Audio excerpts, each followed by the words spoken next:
यही कथा एक बार सनकादिक ऋषियों ने बद्री विशाल में, बद्री नारायण आप लोग गए होंगे उत्तराखंड में, उस बद्रिकाश्रम में एक बार सनकादिक ऋषियों ने देवऋषि नारद जी को भी सुनाया था। यद्यपि देवऋषि नारद जी पहले ही ब्रह्मा जी से यह कथा सुन चुके थे, लेकिन उन्होंने फिर भी सनकादिक ऋषियों से इसकी साप्ताहिक विधि को श्रवण किया। तो सनकादिक ऋषियों को आश्चर्य हुआ कि मुनिवर आप ही कैसे कह रहे हैं कि सनकादिक ऋषियों ने देवऋषि नारद जी को सुनाया। क्यों? इसलिए क्योंकि देवऋषि नारद जी जो हैं वो तो हमेशा भ्रमण करते रहते हैं, एक स्थान पर कभी ठहरते ही नहीं हैं। उन्हें राजा दक्ष का श्राप लगा हुआ है कि एक स्थान पर ठहर ही नहीं सकते हैं, और जो एक स्थान पर नहीं ठहर सकता वह 7 दिन तक यह कथा कैसे श्रवण कर सकता है। हमें तो बड़ा आश्चर्य हुआ। आप बताइए कैसे सत्संग हुआ है, आप उसकी कथा हमें बताएं। श्री सूत जी महाराज ने कहा, एक समय की बात है, एक बार देवऋषि नारद जी इस धरालोक में भ्रमण करते रहे। नारद जी हमेशा भ्रमण करने के लिए कभी पृथ्वी पर आते हैं, कभी स्वर्ग में जाते हैं, कभी वैकुंठ में जाते हैं, कभी ब्रह्मलोक में जाते हैं। जब जहां उनकी इच्छा हुई तो भ्रमण करते करते वो भगवान के भजन का गायन करते रहते हैं, भक्तों से मिलते रहते हैं। तो देवऋषि नारद जी एक बार भ्रमण करते करते और फिर बद्रिकाश्रम में पहुंचे। वहां जब उनकी सनकादिक ऋषियों से भेंट हुई तो सनकादिक ऋषियों ने देखा कि नारद जैसे प्रसन्न चित्त रहने वाला संत आज उदास।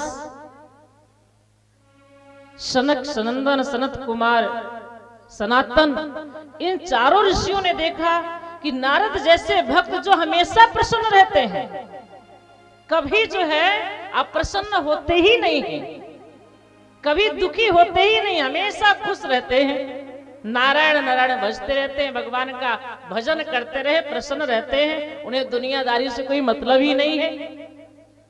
लेकिन जब बद्रिकाश्रम में उन्होंने देखा सनकादिक ऋषियों ने कि आज नारद जी प्रसन्न नहीं दिखाई पड़ रहे हैं, तो सनकादिक ऋषियों ने पूछा, हे मुनिवर आप कहां से आ रहे हैं, आप इतने चिंतित क्यों हैं, क्या कारण है, आप हमें बताइए।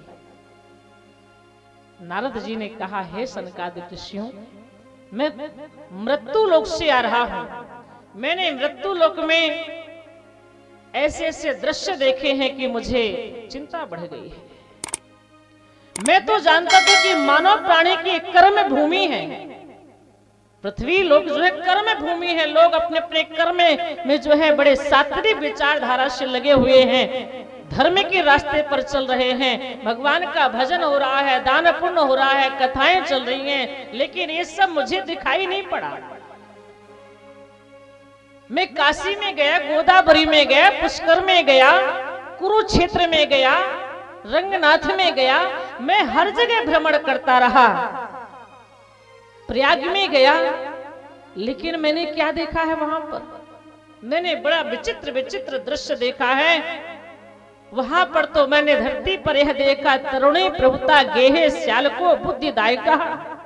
घर में स्त्रियों का राज्य है, जो स्त्रियां कहती हैं वही पुरुष करते हैं। और इतना नहीं, साले से सलाह लेते हैं, जहां भाई को भाई से सलाह लेकर के काम करना चाहिए, वहां आज देखें धरती में तो भाई से सलाह नहीं ली जाती है, श्याल को बुद्धिदायका साले से सलाह ली जा रही है। और इतना ही नहीं, कन्या विक्रणु, कन्याओं का विक्रय करके, मतलब कन्या को बेच करके लोग अपना पेट पाल रहे हैं। पति पत्नी में लोभ दिखाई पड़ रहा है, दिन रात झगड़ा हो रहा है, क्लेश दिखाई पड़ रहा है। लोभा दंपति नाम चाकल्कनम, ये मैंने देखा है, चारों तरफ कलह ही कलह देखा। तीर्थ में गए तो तीर्थों में जहां साधु संत भगवान का भजन करते थे वहां भजन नहीं, वहां तो अब मैं क्या कहूं, ऐसा ऐसा स्थान मुझे दिखाई पड़ा जहां की चोरों का अड्डा बन गया, डाकुओं का अड्डा बन गया है।